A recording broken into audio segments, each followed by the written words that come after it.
Sekarang saya akan melanjutkan untuk membacakan Anda buku dengan judul Six Thinking Hats, Kelola Rapat Lebih Baik dan Buat Keputusan Lebih Cepat oleh Edward de Bono. Bab 14. Pemikiran Topi Merah. Penggunaan emosi. Dapatkah pikiran mengubah emosi? Dasar emosional. Emosi sebagai posisi tawar-menawar. Emosi, nilai, dan pilihan. Begitu emosi diperlihatkan melalui idiom topi merah, maka dilakukan upaya untuk menyelidiki dan bahkan mengubahnya. Hal ini sendiri tidak lagi menjadi bagian dari idiom topi merah. Pikiran bisa mengubah emosi, bukan bagian logis dari pikiran yang mengubah emosi, melainkan bagian yang berdasarkan persepsi. Jika kita melihat sesuatu secara berbeda, emosi kita bisa berubah bersamaan dengan persepsi yang berubah. Contoh, jangan melihatnya sebagai suatu kekalahan. Lihatlah sebagai suatu cara yang sangat baik untuk menemukan kekurangan dan kelebihan dari permainan tenisnya. Akankah tawaran ini dapat diterima kalau disampaikan sebagai inisiatif dari pihak Anda? Pandanglah sebagai pengalaman belajar yang penting, dan bukannya kesalahan dalam penilaian. Belajar selalu bernilai mahal. Kita tidak akan perlu mengalaminya lagi. Tidak selalu mungkin untuk memberikan persepsi yang dapat mengubah emosi atau membuat emosi menguap. Tetapi tidak ada salahnya selalu mencoba. Emosi-emosi yang diungkapkan bisa memberikan dasar yang tetap untuk proses berpikir atau berdiskusi. Ada kesadaran tetap dari dasar emosional ini. Keputusan dan rencana dipandang bertentangan dengan dasar ini. Selalu ada gunanya untuk membayangkan dasar emosional yang berbeda dan melihat bagaimana segala sesuatu akan berbeda. Contoh, kita semua mengetahui bahwa negosiasi ini berlangsung karena dasar kecurigaan yang terlalu besar. Mari kita berusaha membayangkan apa pemikiran kita jika setiap pihak benar-benar saling mempercayai. Ada firasat bahwa apa yang kita putuskan di sini tidak akan membuat banyak perbedaan. Keadaannya sudah tak terkendali. Marilah kita membayangkan bahwa kondisinya tidak demikian dan kita punya kemampuan untuk mengendalikan segala sesuatu.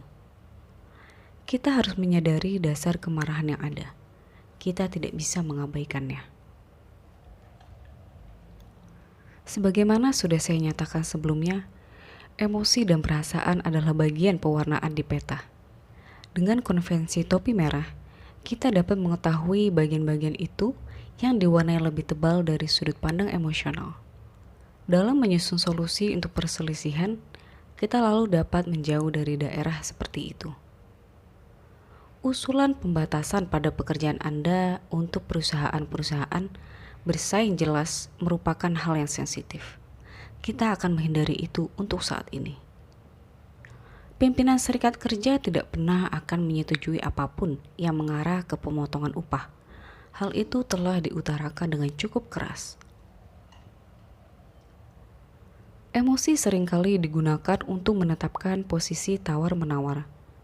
Yang saya maksudkan di sini bukannya kondisi yang merajuk, ancaman, pemerasan, atau permohonan untuk dikasihani, melainkan nilai emosional yang dianggap berasal dari hal-hal tertentu.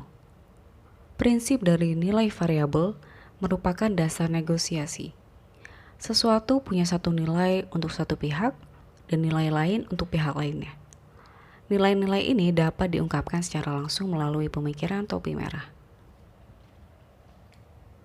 Contoh, kemampuan melewati garis demarkasi serikat kerja sangatlah penting bagi produktivitas kita. Kita harus menuntut bahwa prosedur disipliner yang benar diikuti. Kita tidak mengatakan bahwa Jones tidak bersalah, tapi prosedur yang ada haruslah diikuti. Secara umum disepakati bahwa tujuan akhir dari proses berpikir apapun pastilah kepuasan si pemikir. Jadi pada akhirnya tujuan berpikir adalah memuaskan emosi-emosi yang diungkapkan. Kesulitan muncul 3 kali. Apakah serangkaian tindakan yang diusulkan benar-benar disusun untuk memuaskan keinginan yang terungkap? Contoh, saya rasa tindakan menurunkan harga tidak benar-benar akan meningkatkan penjualan. Sumber kedua terkait kesulitan adalah ketika kepuasan keinginan satu pihak mengorbankan kepuasan keinginan pihak lain. Contoh, kita bisa menambah jam lembur atau memperbanyak jumlah pekerja. Pilihan pertama akan menguntungkan mereka yang sudah bekerja. Pilihan kedua akan menguntungkan sebagian dari mereka yang sekarang tidak bekerja. Sumber ketiga dari kesulitan adalah konflik antara kepuasan jangka pendek dan kepuasan jangka panjang. Ajaran dasar Kristen menjelaskan hal ini dengan sangat jelas. Apa untungnya seseorang yang mendapatkan seluruh dunia, tapi kehilangan jiwanya? Contoh, kita bisa menaikkan tarif iklan dan mendapat pemasukan lebih banyak dengan cepat. Tetapi, akibat jangka panjangnya, kita akan mendorong para pengiklan untuk memakai media lain. Jika kita menurunkan harga guna menarik pelanggan dari maskapai lain, kita mungkin mendapat keuntungan sementara. Lalu maskapai lain akan menyaingi harga kita. Contoh, kita bisa menaikkan tarif iklan dan mendapat pemasukan lebih banyak dengan cepat.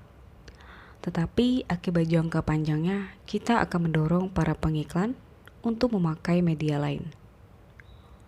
Jika kita menurunkan harga guna menarik pelanggan dari maskapai lain, kita mungkin mendapat keuntungan sementara. Lalu maskapai lain akan menyaingi harga kita dan kita bisa kehilangan pelanggan-pelanggan itu lagi. Tetapi profitabilitas yang menurun akan tetap ada. Saya akan sangat menikmati makan sepiring kentang goreng ini, tapi itu tidak akan membantu menyelesaikan masalah berat badan saya.